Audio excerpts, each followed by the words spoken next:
your referee, Howard Foster. And now, your referee, Howard Foster.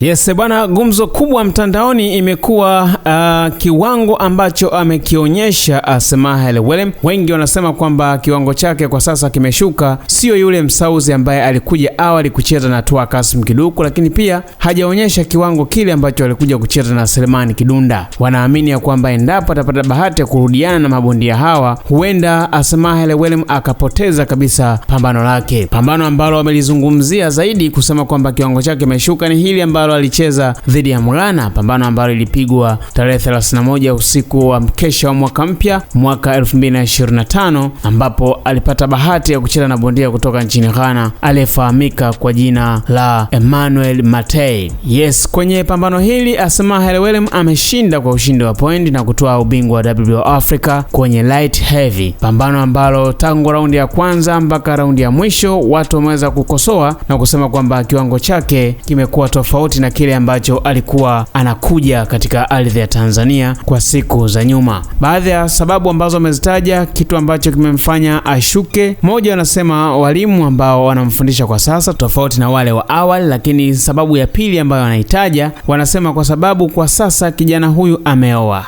na sababu ya tatu wanasema huenda vyakula vya Tanzania vimejaribu kumnyong'onyesha na hana punch kama ile ambayo tuweza kuishuhudia. Sasa Samael Welem ni bondia yupi? Bondia Samael Welem ni bondia kutoka South Africa, anaishi katika ardhi ya Tanzania kwa sasa na yuko chini ya Mafia Boxing Promotion. Bondia huyu alijizolea umaarufu wake ndani ya ardhi ya Tanzania baada ya kuja kwa mara ya kwanza kucheza na Tua Kassim Kiduku, pambano ambalo tulishuhudia ukumbi wa Malaika Mwanza, pambano ambalo Tua Kassim Kiduku aliweza kupoteza kwa matokeo ya ushindi wa point, na Samael Welem akaweza kumvua ubingwa wa WBF. Yes, Samael Welem akarudi tena katika ardhi ya Tanzania kwenda kutetea taji ya WBF dhidi ya bondia Selemani Kidunda, na tukamshuhudia Samael Welem akionyesha kiwango cha juu kama ambavyo wengi wanasema kwenye comment yake, na akapata matokeo ya sare. Sasa Samael Welem akarudi katika ardhi ya Tanzania baada ya kujiunga na Mafia Boxing Promotion. Tukamshuhudia akicheza pambano lake dhidi ya Frank Shagembe. Kwenye pambano lile tukamshuhudia Samael Welem akipoteza kwa kupigwa kwa point kwenye raundi 8 ambazo zilipangwa pale Superdome Arena Dar es Salaam. Baada ya hapo Samael Welem tukamshuhudia akicheza na Jacob Maganga katika viwanja vya Posta, akapata matokeo ya ushindi wa KO kwenye raundi ya kwanza, pambano ambalo lilipangwa kupigwa raundi 8, na tukamshuhudia pia akipata nafasi ya kucheza katika ardhi ya Tanzania akiwa chini ya Mafia dhidi ya bondia Edwo Rashid, pambano ambalo alishinda kwa technical knockout kwenye raundi ya 8. Na sasa Samael Welem akiwa chini ya Mafia Boxing Promotion amepata bahati ya kucheza tarehe 31 mwezi wa 12 2025 dhidi ya bondia Emmanuel Matei, pambano ambalo tulishuhudia viwanja vya Posta Kijitonyama Dar es Salaam. Pambano hili likawa limemalizika katika raundi 10 na Samael Welem akashinda kwa ushindi wa point na kutoa ubingwa wa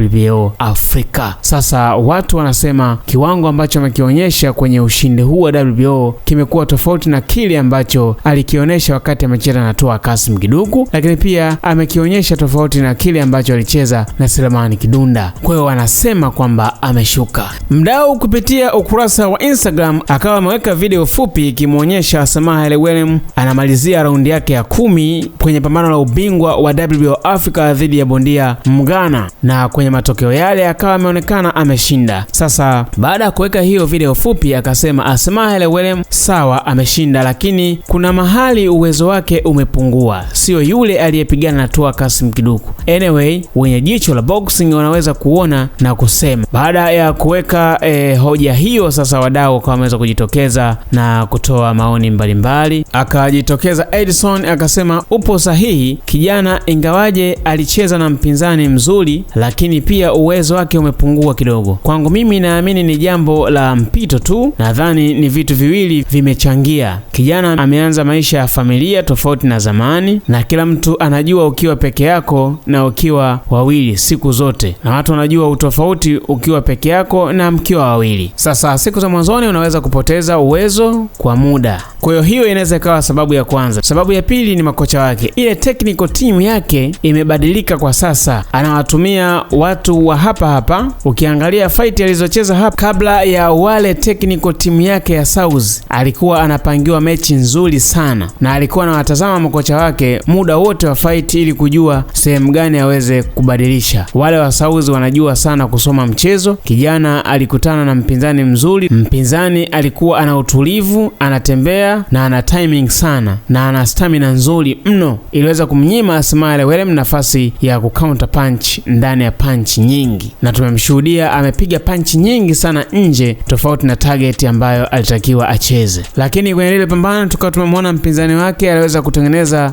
stamina nzuri ya kujilinda ili asiweze kuwa na madhara ya kumletea hatari hasa katika hali ya mashambulizi. Asmahel Welem ni bondia mzuri. Alipofika raundi ya 6 akapata ile akili ya mabondia wengi wanaopenda kubox. Aliamua kufanya basic skills in boxing, arushe ngumi nyingi kwenye mwili wa mpinzani wake ili majaji wampe pointi za kwenda kumpa ushindi mwisho wa siku. Akawa active zaidi kwenye kurusha ngumi zimfikie mpinzani wake na akawa ameusoma mchezo. Mdau anaendelea kuandika na kumchambua, anasema aliweza kubadilisha upepo na sio lazima aweze kumpiga ngumi za usoni. Jamaa aliamua kurusha ngumi ambazo zinaitwa landing punch, kisha akatembea kushoto kulia na akawa ameweza kuscore na akawa ameweza kumiliki mchezo kuanzia raundi ya 6 mpaka raundi ya 10. Naamini hizo raundi majaji walimpa pointi nyingi na ndio kitu kimemfanya ashinde kwenye zile raundi zote. Lakini raundi za mwanzo Mgana alikuwa vizuri sana. Power punch, alikuwa na speed, zilimfanya Asmahel Welem apotee baadhi ya raundi, lakini bado Asmahel alionyesha ubora wake,